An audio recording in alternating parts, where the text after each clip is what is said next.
What's up, everybody? Sports with Ken. I'm Ken. Today we'll be talking about how the Joe Johnson signing with the Heat affects the rest of the Eastern Conference. As you already know, Joe Johnson was released by the Nets. To me, he never really lived up to expectations there anyway. Nothing in the Nets lived up to expectations.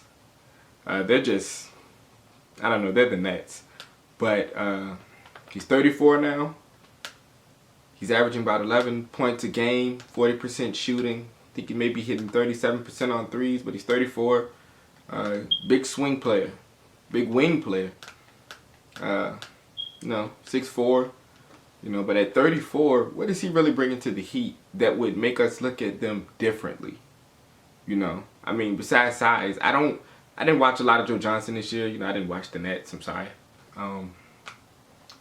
But I can't imagine that he would bring anything that would make us look at the Eastern Conference different than as we already see it. We already know the Cavaliers are number one. They have to be the front runner to advance to the finals from the conference. Who's beating them 4 times in this conference? No one, probably. Maybe the Raptors, I guess. If we had to put someone up there, if we had to throw one team out of the Eastern Conference to at least give them a challenge, it would have to be the Raptors, right? I guess. I don't know. But if I was Joe Johnson, we don't know what he was looking for.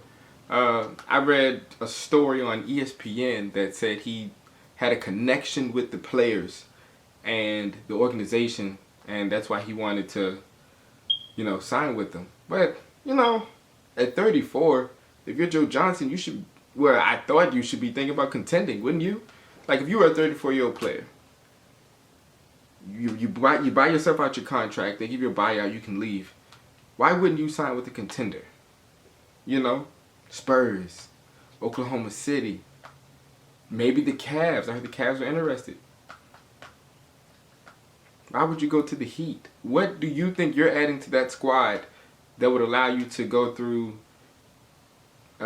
Cleveland and Toronto? I don't know. Maybe I'm missing something. What's wrong with Chris Bosh? While we're talking about the Heat, what's going on with Bosh? He had blood clots last year. He has a mysterious ailment going on with his leg. I think it's his leg that no one is saying anything about, but he may be gone for the rest of the season. How many games are left? 24, 25? I don't know, man. I hope Bosh gets better, because the Heat don't look right without Bosh on the floor. They just don't.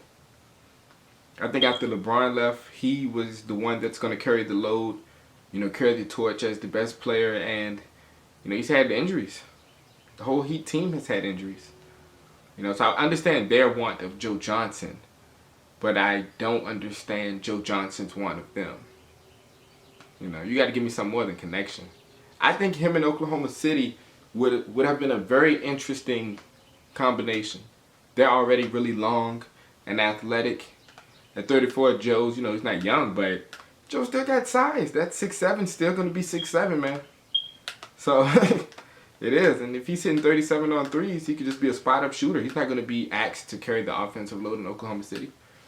Maybe he could be like the primary scorer for the bench when Kevin and Westbrook sits. I think that would have been, to me, just a better team dynamic. I think that would have really filled the Oklahoma City need. Kevin Martin's available.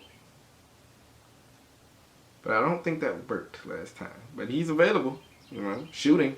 You never had too much shooting in the NBA. But back to the main topic. How do you guys feel that the Joe Johnson signing affects the Eastern Conference by him signing with the Heat?